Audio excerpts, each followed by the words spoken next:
Today the pattern we're going to be tying up is going to be the pheasant tail, the Holy Grail pheasant tail. I'm going to use some rusty brown thread here. I've got a size 16 hook in the vise, and I've got a tungsten bead. I think it's a 3/32. We're just going to get our thread started here on the hook, and we're good to go. One thing that a lot of people don't recognize until you start actually tying like this, tying videos, is there are a lot of moving parts that are in addition to what usually comes along with tying flies.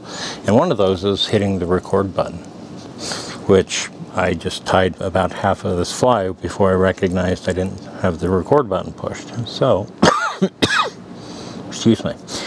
So we're starting over again. So I'm going to use a piece of brassy copper wire here. I want that to kind of lay along the lens side of the hook here.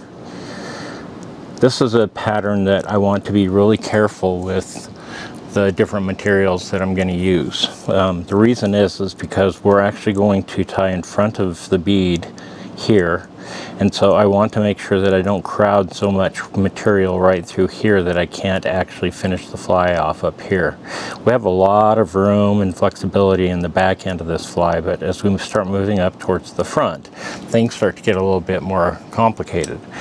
So it's good to think about that in advance. And one of the ways that I do that is I start my thread about where I want that abdomen to end, just to make sure that I don't overshoot it or go further up towards the eye than I really had intended. So we're going to take this around the bend of the hook here and bring it back up. Now I've got the hook in a kind of a downward trajectory, and I'll just use that for right now as we're tying in the first portion of this pattern. But once I get the back end done here, I'm going to pivot that back up so it's laying more parallel. I'll be spinning my thread counterclockwise. That will help flatten it out a little bit, especially when we want to keep a nice thin body down here at the bottom. So of course it wouldn't be called a Holy Grail. I'm guessing this is the Grail. Much smaller than I had expected, but that's my Grail. So what I'm going to do is I'm going to take a dozen or so, or half dozen or so, pheasant tail fibers here. One of my go-to materials, I almost always have a pheasant tail sitting on my desk somewhere. I'm going to get those standing pretty close to straight up, and then I'm just going to rip them away from the shank, or from the shaft of the feather. Once I've done that, I'm going to go ahead and tie the pheasant tail in here. We'll just get it started here on the top of our hook, and as we work our way backwards, I'm going to start drawing those fibers back. That will get us to the tip ends of these fibers, of these pheasant tail fibers. Also make it so we don't have to cut anything off. So I'm just going to take that back to where I want the body of the abdomen to start here. Now I'm just going to go ahead and bring my thread up forward. Those butt ends may flip out on me a little bit, but that's just fine. They're going to cover up here in just a moment anyway. So now, just as we always do with the pheasant tail, I'm going to just take those fibers that we just tied in at the base, try to avoid the hook point. I'm just going to take them up the shaft of this scud hook here.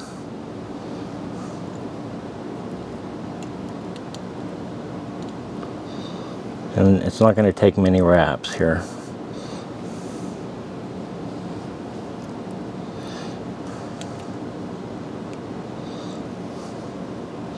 So right about there, I'm going to go ahead and stop that progression. Again, keeping in mind I need to leave some space here. So I'm being kind of judicious with my wraps as well. Once I've got that pheasant tail wrapped up and secured, I'm going to come in with my scissors and we'll go ahead and clip that off. We'll grab our brassy sized wire and I'm going to counter rib, which means I'm going to wrap this up the shank of the hook the opposite direction that I did the pheasant tail fibers.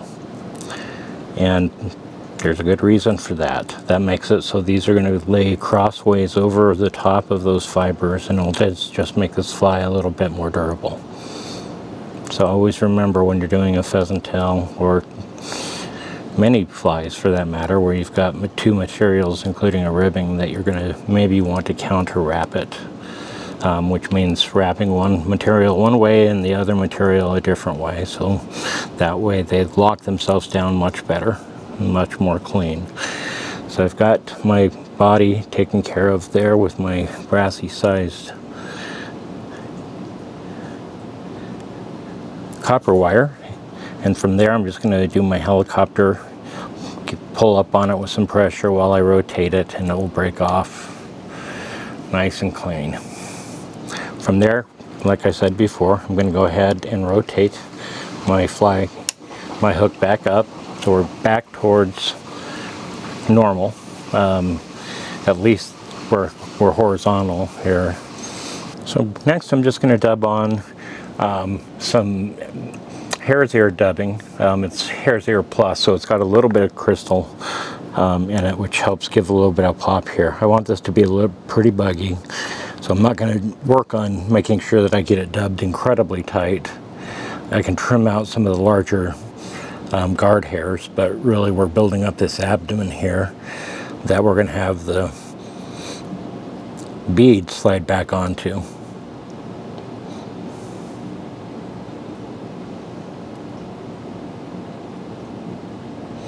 So once I've got it to about there, I'll probably come in with a brush hair and I'll probably tease out at least some of this material. I'll end up trimming some of it as well, but this will help us pull out some fibers and kind of get that buggy thorax that we're looking for here. And you can already see, I'm sure on the camera, some incredibly long guard hairs that are kind of sticking out, and that's okay. We'll come back around and clean those up.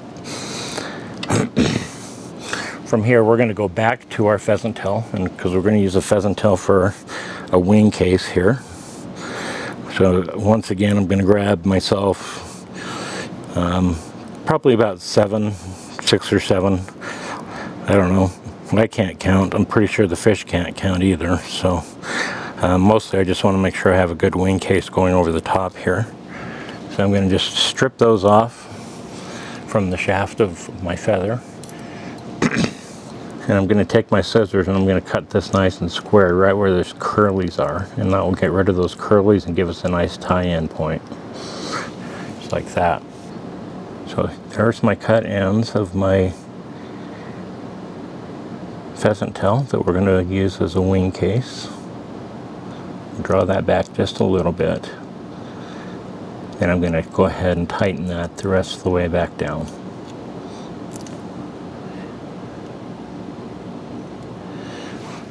From there, I'm going to add just the tiniest little bit of additional dubbing here. Just to clean that up a little bit. I'm not looking to build any bulk, I'm just looking to cover up those butt ends.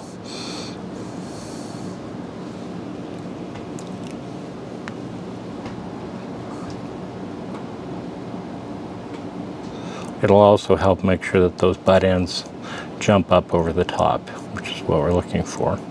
So with that done, I'm going to go ahead and just grab myself some varnish, some head cement, whatever you have on hand. I've got it on a sewing needle here. I'm just going to put this onto my thread. You know, a portion of the way down is all you're going to need. We're going to go ahead and whip finish this, and by putting the varnish on right there, we don't have to worry about putting head cement on. This is going to glue itself. So we'll just take a couple of turns here.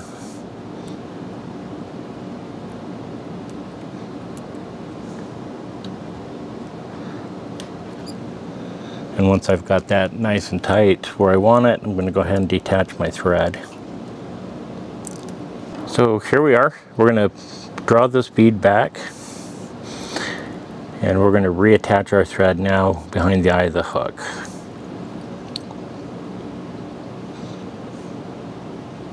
Just like you would regularly. I did wax this. It just helps make sure that I get that gripping and holding itself in place the way that I want it.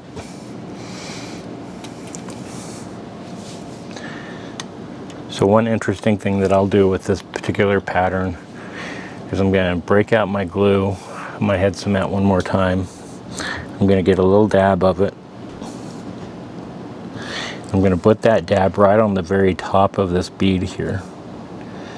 And I'm going to do that to help those pheasant tail fibers, our wing case, stay in place once we pull it up and over the bead, which is our next step. So I've got my pheasant tail wing case there. I'll try to bring that right up over the top of my bead. Take at least one thread wrap down there. We'll take a couple more now, and we'll work our way backwards towards the bead. Not using a lot of thread wraps because we still actually have some more materials to put on. So from here I'm going to go ahead and cut off the balance of that tail of the pheasant. We're going to take this off of a partridge skin, another one of my favorite materials to tie with. And you'll see I've got myself selected out one of the feathers here. So I'm going to get that feather in my hackle pliers, and then I'm going to go ahead and wet my fingers a little bit, and I'm going to draw the balance of those fibers rearward, just like that. With that, I can go ahead and we'll release our hackle plier. I'm going to come in with my scissors. Again, this is one of those times it's hard to work with the camera, but we'll make do. We're going to just cut the very tip of this off so we have a nice little triangle there to tie into. To just help us get some purchase, some grip, because we have very little area to tie here. I'm going to turn my thread counterclockwise just so that it'll come back towards my fingers here. And we're going to tie this in right by that triangle at the front.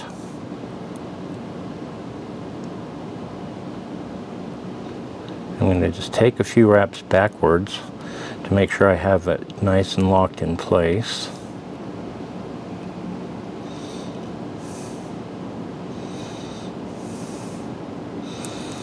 And then I'll move up forward. So we've got a nice mess there. Let me just take it out and fish it that way. So we've got our partridge feather in place. I'm going to grab a different hackle plier. I'm going to grab onto the back end from what we've tied in here. And use this to try to get that stood up as much as I possibly can and rotated backwards. And then I'm going to try to stroke these fibers backwards as much as I can.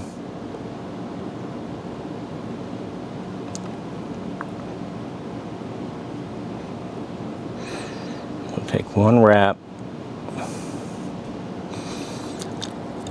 Once I get back up to the top there, I'm going to pull fibers backwards again.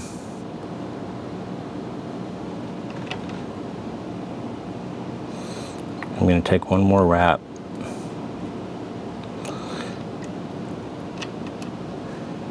From there, I'm going to call that good. I do not want a heavy hackle up here at the front.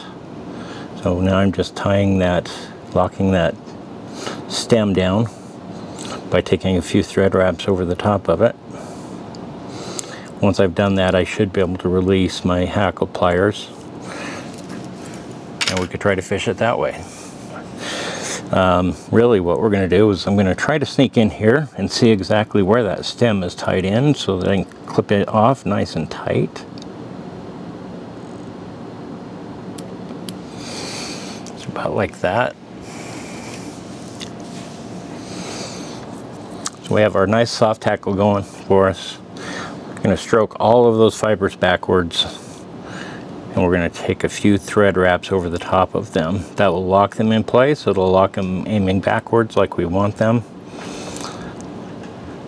And it starts building our small head. I don't want a really pronounced head on this, but it's going to get me that far. Now I'm going to grab my whip finisher, and the turns I'm going to take here are going to be right back up against where that soft hackle is. I've got plenty of wraps already by the eye of the hook. I don't want any more there.